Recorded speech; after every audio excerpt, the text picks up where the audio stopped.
Hi, welcome to the Coaching Game. I'm Laurie Lawson, and tonight I am thrilled to tell you that my guest is Peter Link. Hey, Peter Link. Hello.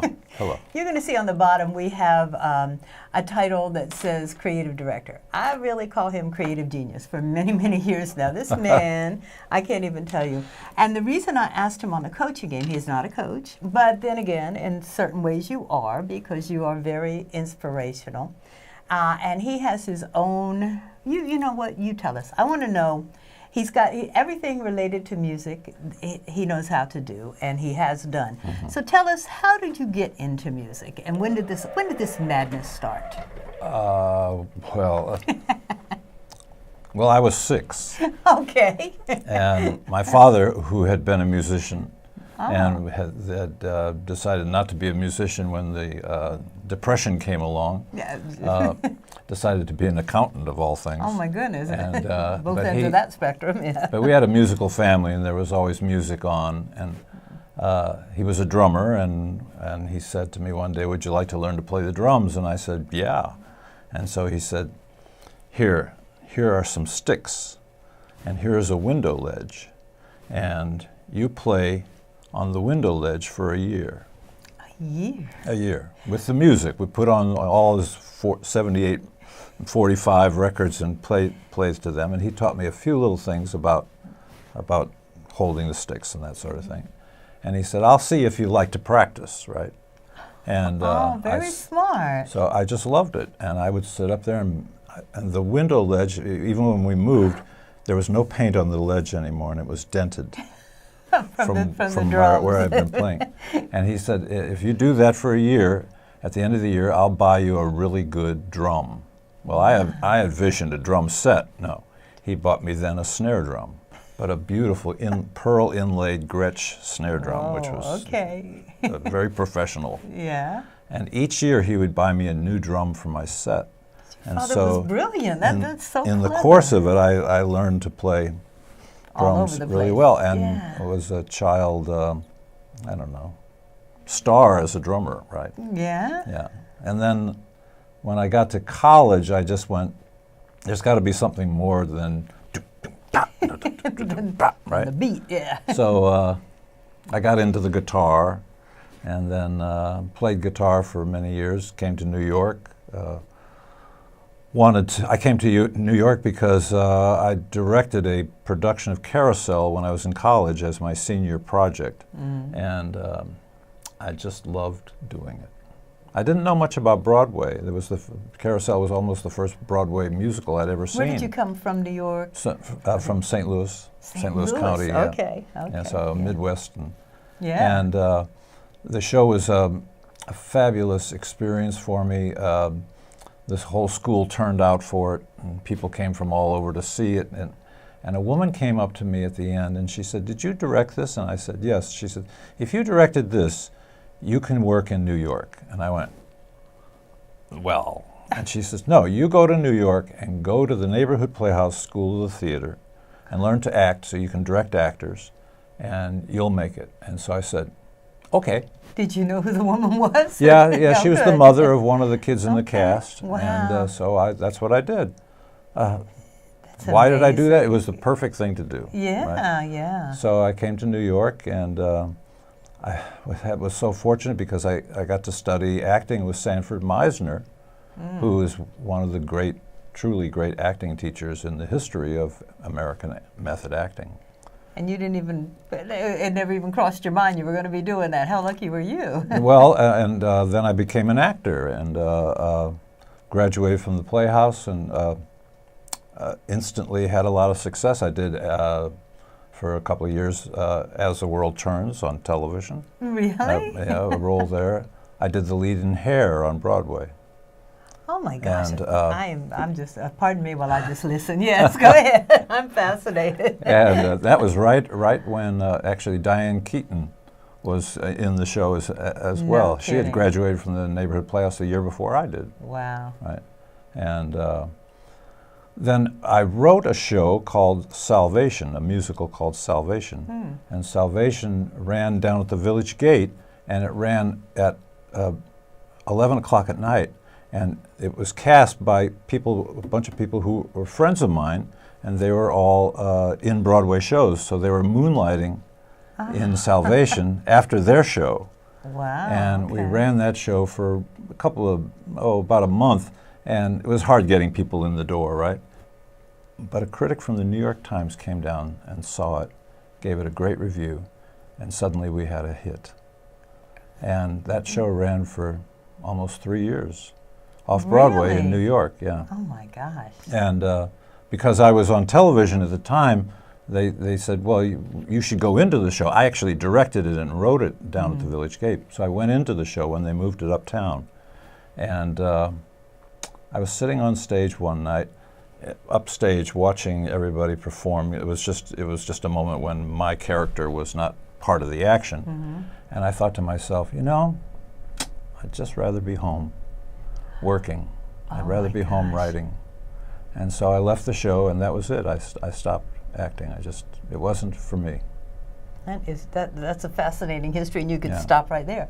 But you didn't. But I didn't. But you didn't. And I did then another show with the same team right away, which opened on Broadway and was a big flop, right? Yeah. And that happens, and that was good for me, right? How so? I had a big hit and then a big flop, and that tells you the way it's going to be. Ah, Right, that because nothing's it's not gonna okay. be all Yeah, hits, right? Yeah, you're not going to crest all the time. Yeah. But I got a phone call one day from Joseph Papp at the Public Theater, and he said, I really like your music, but you don't know anything about drama. I said, There you well, go. okay. He said, well, that's why you had a flop, right? And he said, why don't you come down here at the Public Theater and work with us a little bit? So I went down. I thought he was asking me to take a class, maybe. There was a class that he was going to teach or something.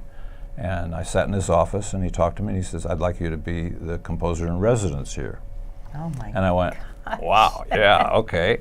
That's a deal. That's And amazing. yeah, I worked there for about 5 years, and I did 40 shows as a composer. And I learned my craft. I would hope so. Yeah. I mean, most composers, if you can do a show every 3 years, that's something. There's got to be a record of some kind. Well, 40 shows I don't in know. 5 years. It kept me busy, and I Yeah. did Greek music and Russian music and avant-garde music and rock and roll and every show that came in. And I became the turn-to guy for when you needed a score, like a movie score. And then I got involved with working on Broadway, and I did, I think, 12, 13 Broadway shows, mostly as a scorer, but I was nominated for the Tony twice for plays, Neil Simon's The Good Doctor and William Shakespeare's Much Ado About Nothing. Really? Which was the longest running Shakespeare ever to run on Broadway at the time. I didn't know that. Yeah. Wow. Yeah, it was Okay. starring Sam Waterston Okay. and Kathleen Widow's wonderful cast. And that got me really going in the theater, and I loved working in the theater, and worked on a show called King of Hearts, which was a wonderful movie that was ran in yes. Boston as a Saturday night fun experience for 6 years. A movie ran No kidding. in Harvard Square, yeah. And we did King of Hearts, and King of Hearts was not successful, but it is successful because it has run all over the world since then.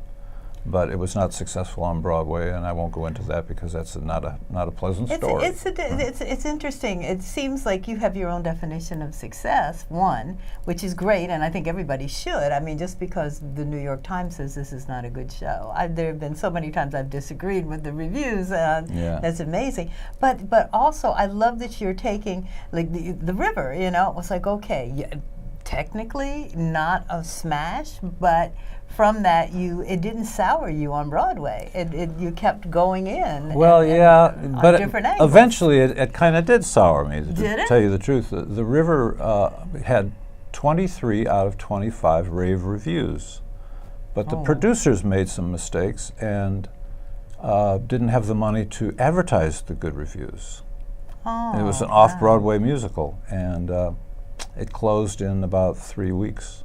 That broke my heart. And I just went, to spend all this time working and because you work on a musical and you work every day, all day long, and you just give your whole life to it, and you make no money, right? Yeah. And then You you hope finally you're get gonna it make on, money, and you yeah. hope and pray, can we make some money on this? Yeah. And then, for whatever reason, it doesn't work. And I would say I had a good run on Broadway because I was part of a number of shows that did do very well, but some don't, right? And then you go, well, what do I do now? And then I had a family. And so I thought, I've got to find some sort of situation here that is regular money. So I started doing industrials.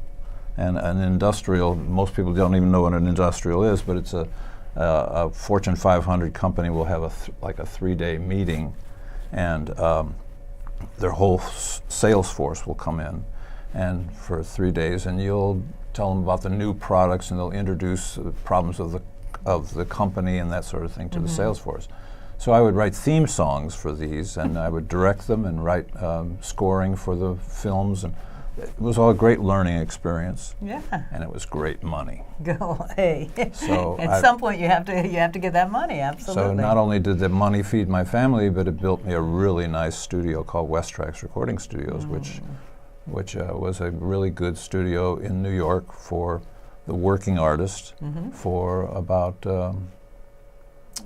23 years. I didn't know it was that long, really. Yeah. The recurring theme, and it seems like, even if I keep thinking of The Godfather, I keep trying to get out and they pull me back in. Music just keeps calling you. It says, here's another opportunity, Peter, and you do it, and I love that. Calling is interesting. It's also all I know how to do. Well, thank So heavens you got to keeps do calling, it. Yeah. Right. That works beautifully.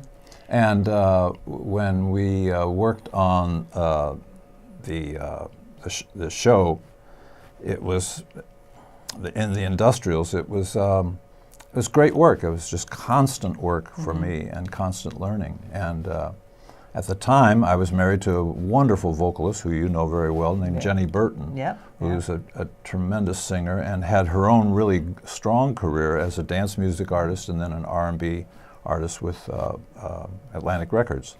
And I produced her, and we just had a really great experience. She worked with me with the industrials, and we then decided to put together a group called the Jenny Burton Experience. Which is undefinable. You can't define it. It was an experience. I hope it comes back. I keep praying. It's one of my favorite CDs in my car. Yes, Yeah, beautiful experience. Yeah. And that group ran in New York for close to 10 years. Every Thursday night at a club called Don't Tell Mama. Yes. And then it went out all over the country, played big venues. It was actually the first gospel show ever to headline in Atlantic City. No kidding. Yeah, Resorts International. I never saw a bad review, and there couldn't be. Yeah. But you've come close to I feel, if you want to get a taste of that experience, I would say Peter has something going on called Is Anybody Listening? Tell us a little bit about that, because that is so moving, and again, I can't explain it. It's experiential. Where did that come from, and what's the theme of that? I worked a lot with both plays, musicals, and concerts in my life, and so it's been interesting to me to meld the three. And so, Is Anybody Listening was a review of songs that talked about the problems that we all face as a human race every day. The headlines of the newspaper, like racism, like the women's problem that has just blown up all around us, thank God. And so it was like a review. Climate, climate control, polarization of America. So these were all songs that talked about the issues that we all face every day. And basically the idea of the show was that we can't throw money at these things. And most people raise money to solve the problem. And the fact is that we must, as a human race, become better people. And so we must raise consciousness, not money. And that was the ultimate message of the show, right? Yeah. And there are just so many inspirational songs. And you'll get to see Jenny, and you'll get to see Julia Wade, who's also affiliated with Peter.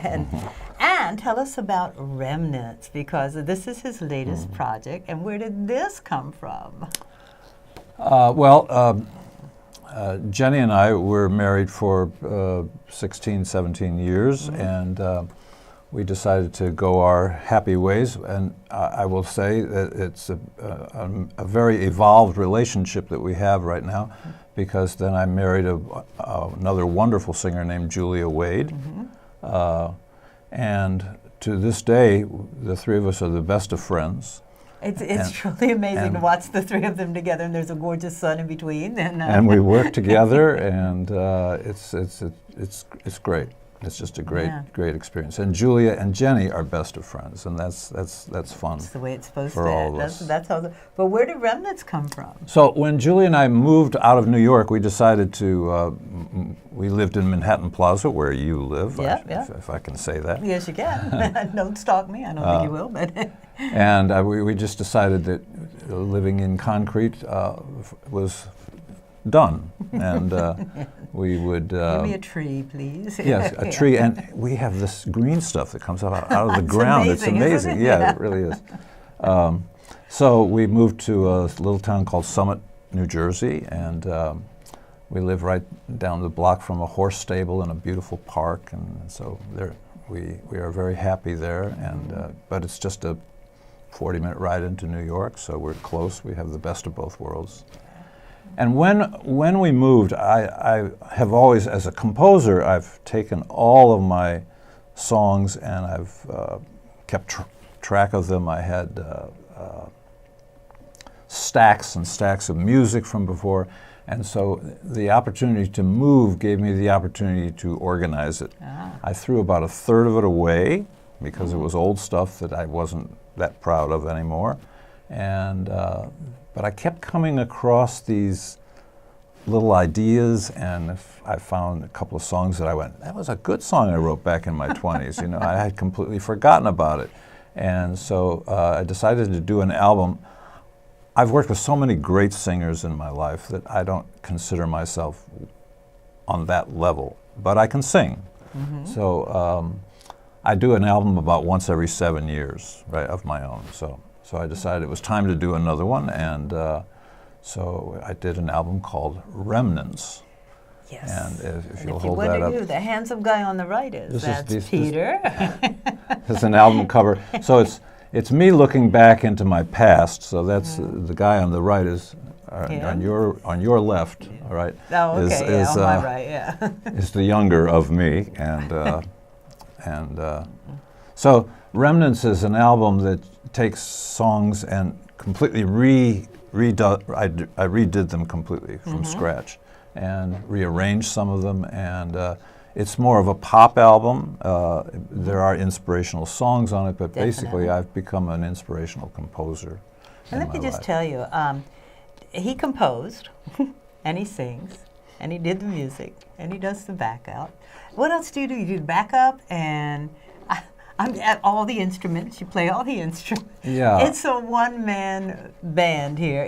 One-man band. Sounds like an orchestra, which is just amazing. No, wait a minute. Okay. All right, now Jenny's on there and Julia's on there. It is an orchestra. It is an orchestra. Oh, it is? Yeah, people don't understand sampling today. Okay. Sampling Obviously, I'm one of them, yeah. is a new, amazing art form that has enabled many, many people to make great music at home. You never could do it before. Okay. But sampling is very quickly, they'll take a guy, a really fine trumpet player, and they'll bring him into the studio and he'll play, and they'll say, okay, play middle C, and he plays C on his trumpet, and wait, they take takes until it's perfect, and they go, good. Now play it with a vibrato. Now play it with a fast vibrato. Now play it sforzando. C, like that. And so they work all day on that, and they say, okay, good. And they record all those notes, and they say, okay, now come back tomorrow, and we'll do C sharp. Right? And so they do this massive sampling of, so and you get to pick and choose. I have at my fingertips the full orchestra. They've done this with now all the instruments in the world, including I can put up 18 first violins playing, and so it is the orchestra. It is not synthesis. Okay. Synthesis sounds like it, yeah, but it doesn't sound like it all the time. Okay, so but you orchestrate it. You put it all So I together. orchestrate it using the samples, and most of the music you hear on the radio today is that. I know. I know that, but yeah, okay. You can do amazing things I'm with still it. going to give you all the credit because Okay. you put it all together, so that's cool. Because we only have like 7 minutes left, I want to find out if they go to watchfiremusic.com, what are they going to find there? Watchfiremusic.com is a music website. It's a big site. We sell over 11,000 products, and it's all music, and we sell sheet music. It's a big site because we have over 3,000 pages, and we work with about 300 artists and composers all over the world, and basically we do inspirational music. We define inspirational music as music that just simply uplifts your life. Some of it is Christian based, it can be Buddhist based, it can be Jewish based, but it really is, I like to say if I write a song and it says I woke up this morning, I feel good, that's an inspirational song.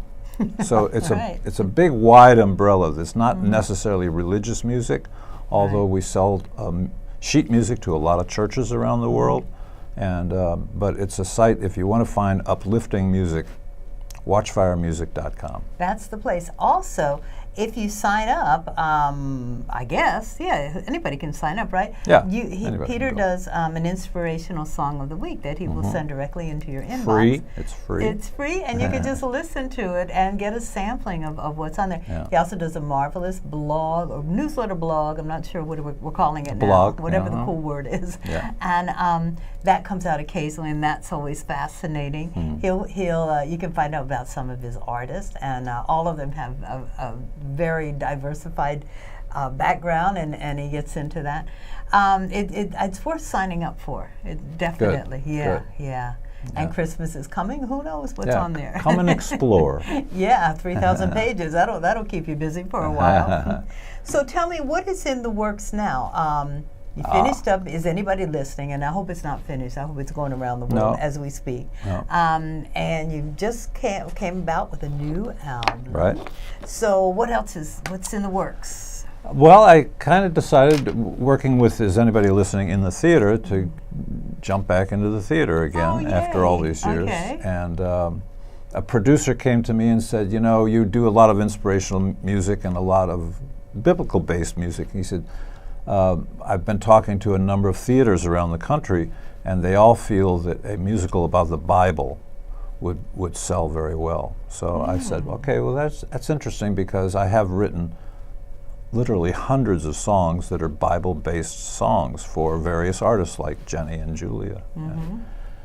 So I found a collaborator named Reagan Courtney, who I knew from the Neighborhood Playhouse many, many years ago, who was a Baptist minister and was a wonderful lyricist and wrote shows for the evangelical side of things, right? And though he's not part of that anymore, he understands that culture very well, and that was important to me. And plus, he knows the Bible backwards and forwards. Wow. And so he and I have partnered on this, on writing the book and the lyrics, and then we have a first draft done, and I'm now working on all the music for it. Don't you have an album that's based on biblical verses?